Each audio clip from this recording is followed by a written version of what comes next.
El restaurante La Armonía se alzaba como un templo de vidrio y acero en el distrito financiero. Desde su terraza en el piso 15, los comensales podían contemplar toda la ciudad bajo el sol del mediodía. Era uno de los lugares favoritos de la gente adinerada. Adriana Castellanos, directora general del Grupo Empresarial Castellanos, revisaba la lista de invitados para la cena benéfica que se celebraría esa tarde. Había 30 empresarios, 2 ministros, 3 embajadores y los periodistas más importantes del país. Ese día sería especial. Habría invitados de peso. Todo tenía que salir perfecto. Sin embargo, iban a ocurrir algunas cosas inesperadas, pero nadie lo sabía. Señora Castellanos, el director de operaciones, Fernando Rivas, se acercó a ella con una sonrisa que no se reflejaba en sus ojos. El violinista que contrató para amenizar el almuerzo acaba de cancelar. Una emergencia familiar, dijo. Era una mala noticia. El rostro de Adriana se endureció. ¿Qué, Fernando? Este almuerzo es para recaudar fondos para el Hospital Infantil San Vicente. Prometí que habría música en vivo, dijo, un poco asustada. Pero se controló, estamos buscando a alguien que lo sustituya, pero a estas horas, dijo, encuéntralo, dijo Adriana con voz cortante. No me importa cómo lo hagas. Mientras Fernando salía apresuradamente, Adriana se acercó a las ventanas. Había heredado de su padre una empresa textil en quiebra y había construido este restaurante desde cero. 10 años de trabajo incansable la habían convertido en una de las mujeres más poderosas del sector. Había visto lo más bajo, ahora veía lo más alto, pero ese poder también la había cambiado. Mateo Navarro escuchó esta conversación mientras limpiaba las mesas de la terraza del restaurante. Llevaba 6 meses trabajando como ayudante de mesero, siempre llegaba temprano, nunca se quejaba, mantenía la cabeza gacha. Era un empleado que solo hacía su trabajo. Mateo, de 28 años, había aprendido que la mejor forma de protegerse era pasar desapercibido. Había experimentado de primera mano que los ricos no prestaban mucha atención a lo que sucedía a su alrededor. Mateo le llamó la jefa de camareros, Sofía, señalándole, «Tienes que preparar la zona de servicio. Los clientes empezarán a llegar dentro de 1 hora», le dijo. «Ahora mismo», respondió Mateo. Mientras trabajaba, los ojos de Mateo se posaron en algo que brillaba bajo el sol de la tarde. En el pequeño escenario de la esquina había un estuche de violín. El músico cancelado había dejado allí su instrumento esa mañana. El corazón de Mateo comenzó a latir con fuerza.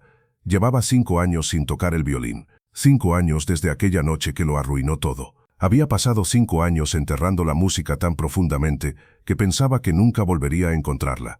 Pero al ver el violín, su antiguo amor por la música revivió de repente. «Mateo», la voz de Fernando lo sobresaltó. «¿Qué haces con ese violín?» «Nada, señor Rivas, solo estaba limpiando», respondió Mateo. Fernando lo miró con una expresión que Mateo conocía muy bien, un desdén que apenas podía ocultar. «Ve a la cocina. No es necesario que estés aquí cuando lleguen los invitados», dijo. A Fernando siempre le molestaba que el personal se moviera entre los invitados.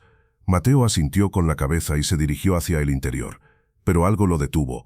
Una voz, la voz de su madre. «Mateo, tus manos nacieron para crear belleza. No dejes que el mundo lo arruine», solía decirle. Se dio la vuelta. Fernando ya se había alejado. La terraza estaba vacía, y el violín seguía allí, esperando. Mateo se acercó lentamente al estuche. Le temblaban las manos al abrirlo. El instrumento era hermoso, antiguo, la madera había brillado durante años de uso amoroso. Lo sacó con el respeto de quien sostiene algo sagrado. Ajustó el arco, se colocó el violín bajo la barbilla. El peso familiar le hizo cerrar los ojos, y comenzó a tocar. Todo era perfecto, se sumergió en el pasado. La primera nota salió tímida, como un suspiro. Luego vino la segunda, y vio que 30 pares de ojos lo miraban. Embajadores con copas de champán a medio llenar. Gente que lo miraba con servilletas olvidadas en las manos, hombres de negocios que habían guardado sus teléfonos. La mayoría de los invitados ya habían tomado asiento y disfrutaban del violín. Y en medio de todos ellos estaba Adriana Castellanos. La expresión de su rostro era indescifrable. El silencio se prolongó eternamente. Entonces alguien empezó a aplaudir. Luego otro, y otro más, hasta que toda la terraza resonó con un aplauso tan fuerte que hizo vibrar las copas de cristal. Todos estaban maravillados con el violín que tocaba Mateo. Tocaba mejor que la mayoría de los profesionales. Pero Adriana no aplaudía. Caminó con paso mesurado hacia Mateo. Su mirada era tan fría como la calidez de la música. «¿A quién le pediste permiso para tocar ese violín?», le reprendió. La voz de Adriana cortó los aplausos como un cuchillo. Mateo bajó lentamente el instrumento. «Yo lo siento, señora Castellanos. Solo», quiso continuar. Solo que querías, impresionar a mis invitados, llamar la atención, preguntó con tono burlón y a la vez reprensivo. Adriana no estaba nada contenta con la situación. Fernando apareció detrás de Adriana. Señora, este es Mateo Navarro, es ayudante de camarero. No tenía permiso, dijo. Entiendo lo que has hecho, dijo Adriana, mirando a Mateo de arriba abajo. Un camarero que toca el violín. Interesante, dijo. Los invitados comenzaron a susurrar. Algunos sonreían, disfrutando del inesperado drama. Otros miraban incómodos. Entonces Adriana hizo algo que nadie esperaba. Sonrió. Pero no era una sonrisa cálida, era la sonrisa de alguien que ha encontrado un juguete nuevo. Muy bien, dijo en voz alta para que todos la oyeran. Dado que nuestro violinista ha cancelado y este mesero ha decidido ocupar su lugar, hagamos que esto sea interesante, dijo. Se volvió hacia sus invitados. Señoras y señores, como saben, este almuerzo es para recaudar fondos para el Hospital Infantil San Vicente. Necesitamos un nuevo director de recaudación de fondos. Alguien con visión, alguien que pueda llegar al corazón de la gente, dijo. Adriana miró directamente a Mateo. Tengo una propuesta para ti. Si tocas para nosotros durante el almuerzo y consigues que todos los que están en esta terraza donen el doble de lo que tenían pensado, te nombraré director de mi organización benéfica. Un sueldo de 6 cifras. Tu propia oficina. Te daré todo, le ofreció. La oferta era increíble para Mateo. Dada su difícil situación, ese sueldo podría cambiarle la vida. Los murmullos aumentaron. Algunos invitados se reían. Fernando negaba con la cabeza. Pero, continuó Adriana, si no lo consigues, no solo perderás tu trabajo aquí, me encargaré personalmente de que ningún restaurante de esta ciudad te vuelva a contratar. Mateo no se esperaba eso. Era un gran riesgo. Era imposible saber cuánto podrían donar los invitados allí presentes. De repente se hizo un profundo silencio en Tersta. Mateo lo pensó detenidamente. Luego lo miró. Vio el desafío en sus ojos. La crueldad disfrazada de oportunidad, el tipo de prueba que los poderosos siempre imponen a quienes consideran inferiores. Tenía que decir que no. Debía dejar el violín y marcharse con dignidad. Eso era lo que debía hacer en circunstancias normales. Pero entonces recordó las palabras de su padre. La música no es para esconderla, hijo mío, es para compartirla, especialmente cuando duele, solía decir. Acepto, dijo Mateo con voz tranquila pero firme. Al recordar las palabras de su padre, sintió una gran confianza en sí mismo. Adriana pareció sorprendida por un momento. Luego su sonrisa se amplió. Perfecto, empecemos, dijo. Las siguientes 2 horas fueron las más intensas de la vida de Mateo. Tocó mientras se servían los aperitivos. Entre las conversaciones se filtraban suaves melodías. Sonó mientras se servían los platos principales. Eran piezas clásicas que todo el mundo conocía, pero bajo sus dedos adquirían un tono diferente. Y cuando se hicieron los discursos para presentar el hospital y se mostraron las fotos de los niños enfermos que necesitaban tratamiento, Mateo tocó una pieza que hizo callar a todos. Tocó una nana, la nana que su madre le tocaba al piano cuando era niño y tenía pesadillas. Un embajador se llevó la mano al pecho, un ministro se quitó las gafas y se secó los ojos. Los empresarios que habían acudido por responsabilidad social para hacer donaciones mínimas, comenzaron a sacar sus chequeras. Todos comenzaron a hacer donaciones cuantiosas. Fernando observaba con los puños apretados desde la entrada. Había algo en la expresión de Mateo mientras tocaba que le incomodaba. No era técnico por muy perfecto que fuera. Era real. Mateo parecía sentir la música. Cada nota tenía una honestidad que Fernando nunca había experimentado en su vida llena de cálculos y manipulaciones. Cuando terminó el almuerzo, el coordinador de donaciones se acercó a Adriana con una tableta. Señora Castellanos, las cifras son increíbles. Las donaciones no solo se han duplicado, se han triplicado. Algunos donantes, después de escuchar al violinista, han añadido ceros extra a las cifras, dijo. Adriana miró la pantalla. Era imposible ignorar las cifras. Se acercó a Mateo, que guardaba el violín en su estuche con manos temblorosas. Has cumplido tu parte del trato, dijo con voz impasible. ¿Eso significa que? Preguntó Mateo. Ven a mi oficina mañana a las 8 de la mañana. Trae tus documentos. Empezarás a trabajar como director de la fundación, dijo. Adriana hablaba con total desgana. Mateo la miró sin saber qué decir. Había ganado, pero no sentía la victoria. Sentía un vacío. Hay algo más, dijo Adriana acercándose aún más. No te confundas. Esto no es caridad. Tú eres útil. Adriana estaba tan segura de que Mateo no podría recaudar esas cantidades de donativos que cayó en su propia trampa. No estaba nada contenta de tener que darle el trabajo. Por eso se comportaba de forma tan hostil. Luego se alejó, dejando a Mateo solo con su violín. Los invitados se habían ido. Se estaba limpiando la terraza. Sofía se acercó tímidamente. Mateo, no sabía que tocabas. Ha sido muy bonito, dijo. Gracias, Sofía, respondió Mateo. ¿Aceptarás el trabajo?, preguntó Sofía. Mateo miró el violín que tenía en las manos. No lo sé, dijo. Esa noche Mateo regresó a su pequeño departamento en el barrio de Santa Rosa. Era un lugar modesto pero limpio, donde vivía solo desde la muerte de sus padres. Había aprendido a superar las dificultades por sí mismo. La vida ya no le resultaba difícil. Dejó el violín prestado sobre la mesa. Tendría que devolverlo al día siguiente. Se sentó en el sofá y, por primera vez en 5 años, dejó que los recuerdos fluyeran sin resistencia. Todo lo que había guardado dentro durante 5 años estaba listo para salir. Su padre, Miguel Navarro, era el primer violinista de la Orquesta Sinfónica Nacional. Era un hombre de manos elegantes y corazón noble que creía que la música podía curar cualquier herida. Su madre, Elena Ruiz, era pianista en el Conservatorio de Música. Tenía una sonrisa que iluminaba todas las habitaciones y una paciencia infinita para enseñar. Para Mateo, su familia era como el paraíso. Habían fallecido en un accidente de tráfico al regresar de un concierto benéfico en un pueblo lejano. Un camión se había salido de la carretera y habían chocado de frente. Mateo estaba terminando su maestría en gestión artística en la ciudad. Cuando recibió la llamada, su mundo se derrumbó. De repente, se había quedado solo en el mundo. Llegó 2 días tarde al funeral. El tráfico, el vuelo cancelado, la tormenta, había excusas que ni siquiera él se creía. En esos 2 días, se habían desatado grandes tormentas en su interior. Durante toda su vida sintió el dolor de haber llegado 2 días tarde. Su familia había sido enterrada sin poder despedirse, y Mateo, consumido por el sentimiento de culpa, guardó su violín en un armario y juró que nunca volvería a tocarlo, porque cada nota le recordaba que no había estado a su lado cuando lo necesitaban.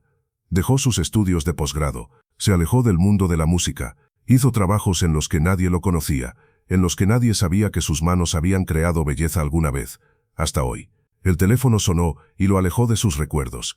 Era un número desconocido. Mateo contestó tranquilamente.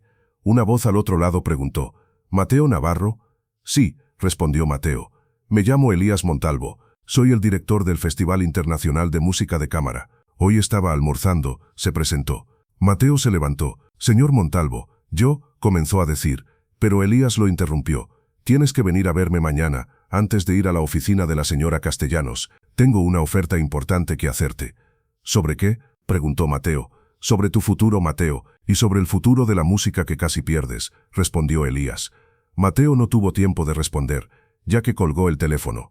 Mientras observaba el teléfono, sintió que las piezas de su vida se reorganizaban de formas que él no podía controlar. A la mañana siguiente, Mateo llegó temprano a la dirección que le había enviado Elías Montalvo. Era un edificio antiguo en el centro histórico, la sala de conciertos Aurora. Mateo lo conocía bien de su juventud, cuando iba a conciertos con su familia. Elías lo esperaba en el vestíbulo. Era un hombre de 60 años, con cabello plateado y mirada amable pero penetrante. Mateo, gracias por venir, dijo Elías. Se dieron un apretón de manos. Al cabo de un rato Elías dijo, sígueme, y empezó a caminar. Caminaron por pasillos llenos de fotografías de músicos legendarios. Mateo reconoció algunos rostros, y entonces vio algo que lo detuvo. Había una foto de su madre y su padre, Miguel y Elena Navarro, jóvenes, sonrientes, sosteniendo sus instrumentos después de un concierto. Conocía a tu familia, dijo Elías con voz suave. Miguel era mi mejor amigo. Elena tocó en mi boda. Cuando murieron, sentí como si hubiera perdido a mi propia familia. Mateo no podía apartar los ojos de las fotos. Tú, balbuceó Mateo. Después del accidente, no te busqué. Pensé que sería mejor darte un poco de tiempo. Fue un error, dijo Elías y lo llevó a una sala de ensayos. En medio de la sala había un violín sobre un atril. Este violín era de tu padre, dijo Elías. Me lo confió hace años. Siempre decía que algún día lo tocarías tú, añadió. Cada vez que Elías hablaba, algo se rompía dentro de Mateo. Era como si estuviera viajando al pasado. Mateo se acercó lentamente. Era el violín que su padre había tocado durante 30 años. La madera oscura brillaba a la luz de la mañana. No puedo, susurró Mateo. No me lo merezco, dijo. Escúchame, dijo Elías poniéndole la mano en el hombro. Ayer vi lo que hiciste en el almuerzo. Vi cómo tocabas con un instrumento que habías tomado prestado sin haber practicado en 5 años, y fue extraordinario, dijo. Solo que era lo que tu familia te enseñó. Tocar no solo con las manos, sino con el alma, dijo Elías, y luego sacó un sobre. El Festival Internacional busca un joven solista para el concierto de clausura. Quiero que seas tú, dijo. Esa oferta era como un sueño para Mateo. Era una gran oportunidad para seguir los pasos de sus padres. Mateo se echó atrás. Es imposible. Hace años que no toco. No estoy preparado, dijo. Tenía miedo de hacer algo mal.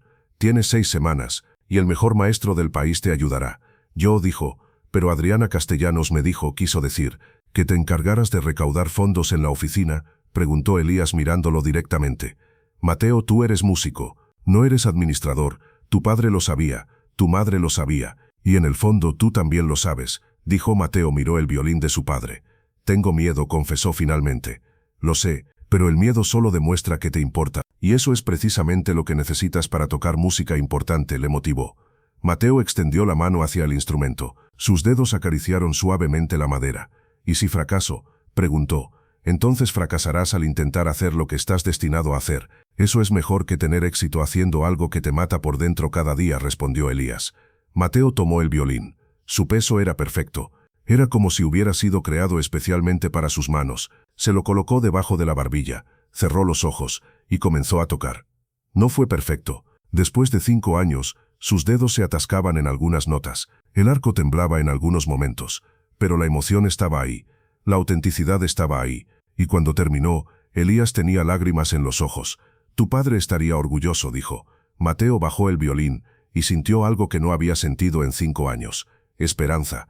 Ahora había una gran esperanza en su interior. Mateo salió de la sala de conciertos Aurora con el estuche del violín de su padre bajo el brazo. El sol de la mañana bañaba las calles con una luz dorada y todas las ventanas brillaban. Tenía que tomar una decisión. O aceptaba la oferta de Adriana y renunciaba a sus sueños, o hacía lo que le había dicho Elías y los alcanzaba. Había 2 mensajes en su teléfono. Uno era de Adriana Castellanos, recordándole que tenía que estar en su oficina a las 8. El otro era de Elías Montalvo, con la dirección del estudio donde comenzarían los ensayos.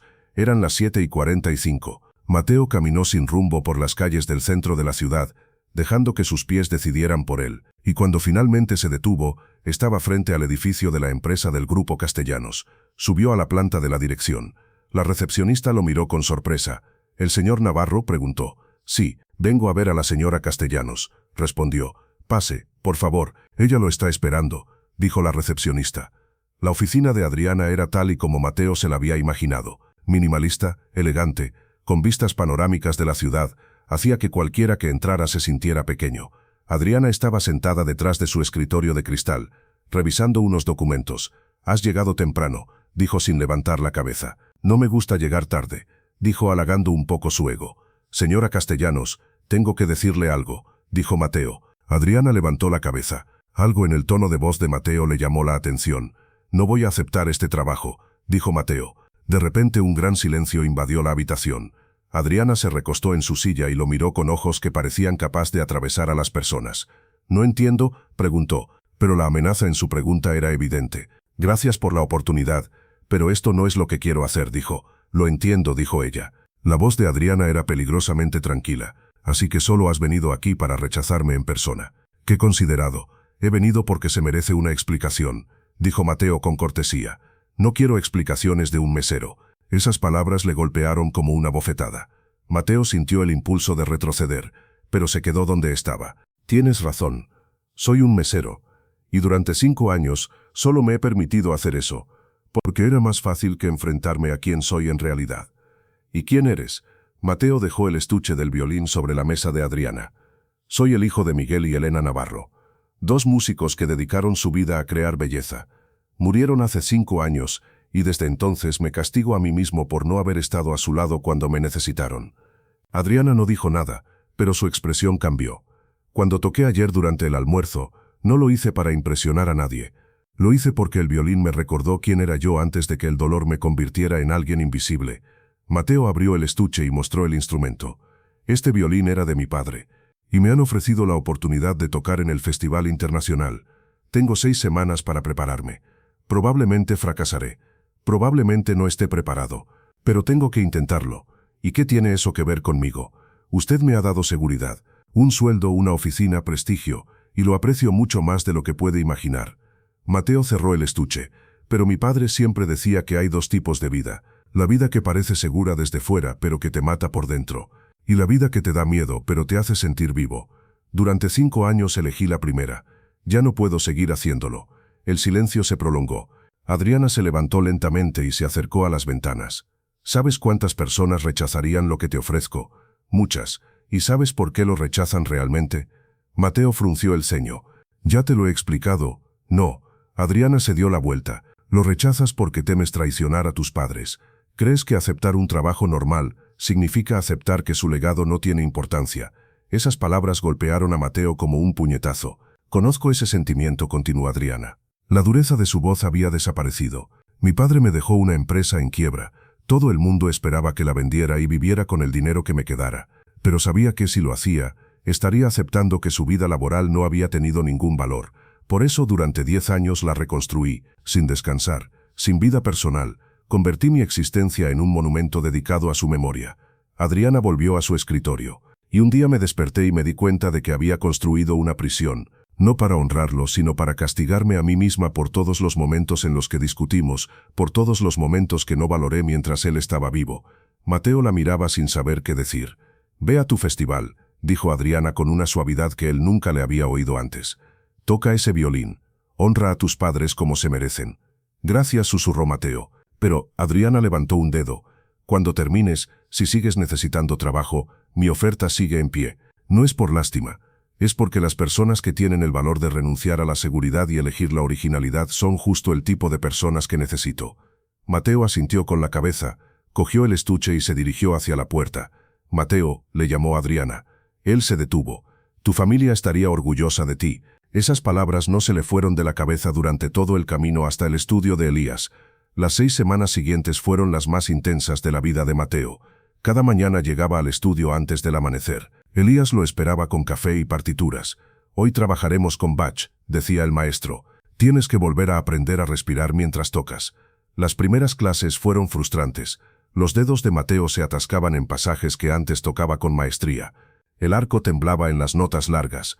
«No tocas mal», le decía Elías. «Tocas con miedo. Le tienes miedo al instrumento». «No le tengo miedo. Le tienes miedo a lo que representa. Tienes miedo de recordar». Elías se sentó frente a él. «Tu padre me contó una vez algo. Me dijo que el día que naciste, te puso un violín de juguete en la mano, y tú lo sostuviste como si supieras exactamente para qué servía». «No lo recuerdo. Algunos músicos aprenden a tocar sus instrumentos. Otros lo saben desde que nacen. Tú lo sabías desde que naciste, Mateo. Pero lo olvidaste por culpa del accidente». «No lo olvidé. Elegí alejarlo». «Entonces elige volver». Poco a poco, algo empezó a cambiar. En la tercera semana, los dedos de Mateo recuperaron su flexibilidad. En la cuarta semana, el temblor desapareció. En la quinta semana, comenzó a tocar no solo con técnica, sino también con sentimiento. Y en la sexta semana, Elías se sentó llorando después de un ensayo. «¿Estás listo?» Pero no todo tenía que ver con la música. Una tarde, Mateo recibió una llamada de Sofía, su antigua compañera de trabajo en el restaurante. «Mateo, tengo que decirte algo». «¿Qué pasa?» «Fernando Rivas pregunta por ti. Ha llamado al conservatorio, al festival, a todas partes. Afirma que utilizas conexiones falsas y que mientes sobre tu formación». «Eso es una tontería». «Lo sé, pero está tramando algo. Tiene contactos en la prensa. Creo que planea sabotearte antes del concierto». Mateo sintió un nudo en el estómago. ¿Por qué haría algo así? Porque cuando rechazaste la oferta de trabajo de Adriana, la dejaste en mal lugar. Ella fue quien sugirió que te contrataran. Tu rechazo la humilló. Mateo sintió que el suelo se tambaleaba bajo sus pies y colgó el teléfono. 2 días antes del festival, se publicó un artículo en un sitio web de noticias. «Fraude en el Festival Internacional. Un músico sin referencias tocará en el escenario principal». El artículo lo cuestionaba todo. Insinuaba que Mateo no tenía formación ni experiencia, e incluso que había manipulado a Elías utilizando los recuerdos de sus padres. Mateo leyó cada palabra sintiendo que todo lo que había construido se derrumbaba. Elías llegó a su apartamento esa tarde. «He leído el artículo. Todo es mentira», dijo Mateo. «Todo. Lo sé». Elías entró y se sentó. «Y también sé quién está detrás de todo esto. Fernando Rivas tiene un historial de eliminar a las personas que considera una amenaza. Una amenaza. Yo solo, eres alguien que elige la originalidad en lugar de la comodidad. Eso es la mayor amenaza para gente como él». Elías sacó un expediente. «Estos son tus expedientes académicos. Tu máster en gestión artística que casi has terminado. Los certificados del conservatorio al que asististe de niño. Las cartas de recomendación de tus profesores. Todo lo que necesitas para demostrar que el artículo es una tontería. Mateo tomó la carpeta con manos temblorosas. ¿Cómo los has encontrado? Tu madre era muy ordenada. Lo guardaba todo. Después del accidente me los dejó a mí junto con el violín. Mateo examinó los documentos. Los años de su vida estaban resumidos en esos papeles. Podemos publicarlos, dijo Elías. Podemos refutar cada palabra del artículo. Pero también podemos ignorarlo. Podemos dejar que tu música hable por ti.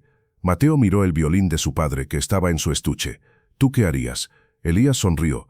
Tocaría como si ese artículo no existiera, porque la verdad sobre quién eres no está escrita en esos papeles. Está escrita en cada nota que tocas. La noche del festival, la sala de conciertos Aurora estaba llena hasta los topes. Críticos musicales, periodistas, músicos profesionales, estudiantes de conservatorio. Y en la tercera fila, una mujer que Mateo no esperaba ver. Adriana Castellanos. Mateo la vio desde detrás del escenario. Había venido sola, sin su séquito habitual, vestida con elegancia pero sin ostentación. Respira, le dijo Elías, poniéndole la mano en el hombro, y no olvides que no tocas para ellos, tocas para tu familia. Mateo asintió con la cabeza. Caminó hacia el escenario bajo las brillantes luces. Los aplausos de bienvenida fueron amables pero tímidos. Muchos habían leído el artículo, habían venido con recelo. Mateo se sentó, afinó su violín, cerró los ojos y comenzó a tocar. La pieza era un concierto de Vivaldi, técnicamente difícil, emocionalmente compleja. Los primeros compases fueron perfectos, nítidos, precisos, hermosos, pero Mateo sabía que eso no era suficiente. En el segundo movimiento, algo cambió, dejó de pensar en la técnica, dejó de preocuparse por los críticos, tocó para su padre, que le había enseñado que cada nota era una conversación. Tocó para su madre, que le había enseñado que la música podía curar heridas que las palabras no podían alcanzar. Y tocó para sí mismo, para el joven que había pasado 5 años escondiéndose del dolor. La música llenó la sala, se elevó hasta el techo, se filtró entre los asientos. Adriana Castellanos, sentada en la tercera fila, sintió que algo se rompía en su pecho, una grieta en la coraza que había construido a lo largo de los años, porque la música de Mateo no solo era hermosa, era real. Y en un mundo lleno de mentiras elegantes, la realidad era lo más poderoso que existía. Cuando sonó la última nota, se hizo un silencio absoluto. Entonces una persona se puso de pie, Adriana Castellanos, empezó a aplaudir, al principio lentamente, luego con más fuerza. Otra persona se unió a ella, luego otra más, y otra más. Al final toda la sala retumbó con un aplauso que hizo temblar las paredes. Mateo abrió los ojos y vio un mar de personas de pie aplaudiendo, pero sus ojos solo buscaban 2 asientos, los asientos vacíos de la primera fila que había reservado Elías, para Miguel y Elena Navarro, y aunque estaban vacíos, Mateo sintió su presencia con más fuerza que nunca. Después del concierto, el vestíbulo se llenó de gente, los críticos querían entrevistarlo, los músicos lo felicitaban, los estudiantes le pedían autógrafos. Adriana esperó hasta que la multitud se dispersó. Tenías razón, dijo cuando por fin se quedaron solos. ¿En qué? Mateo abrió el sobre. Había documentos de una fundación. Fundación Miguel y Elena Navarro, leyó en voz alta. Yo doné el capital inicial, explicó Adriana. Lo suficiente para ofrecer becas completas a estudiantes de música procedentes de familias modestas. No importa si tienen referencias o contactos, solo el talento y la pasión. Adriana, no puedo, tú la dirigirás. Junto con Elías. Encontraréis a los futuros Miguel y Elena. Les daréis una oportunidad que el mundo no siempre ofrece. A Mateo se le llenaron los ojos de lágrimas. ¿Por qué haces esto? Adriana sonrió, y por primera vez esa sonrisa era sincera. Porque me has recordado algo que había olvidado. Honrar a las personas que hemos perdido no significa castigarnos a nosotros mismos. Significa vivir de una manera que los enorgullezca. Meses después, Mateo estaba en el mismo estudio donde Elías lo había enseñado, pero ahora estaba al otro lado. Frente a él, con un violín desgastado y las manos temblorosas, había una joven de 17 años sosteniendo el arco. No tengo dinero para pagar las clases, dijo, pero esta fundación... Toca, la interrumpió Mateo con delicadeza. Solo toca. La joven cerró los ojos y comenzó a tocar. No fue perfecta, falló algunas notas, el arco temblaba, pero el sentimiento estaba ahí, la autenticidad estaba ahí, y cuando terminó los ojos de Mateo se llenaron de lágrimas. Bienvenida a la Fundación Navarro, dijo. Trabajaremos duro, pero crearemos algo hermoso. La joven sonrió con una mezcla de alivio y esperanza que Mateo conocía muy bien. Esa noche Mateo regresó a su apartamento. En la pared colgaba la foto que le había dado Elías. Sus padres, jóvenes y felices, sostenían sus instrumentos. Mateo sacó su violín y tocó, no para un público, no para un festival, solo para ellos, y por primera vez en 5 años sintió que por fin podía respirar, porque había aprendido la lección más importante que la música puede enseñar. El silencio que sigue al dolor no es el final, es el lugar donde nace una nueva melodía, y esa melodía, por muy larga que sea, siempre encuentra su camino hacia la luz.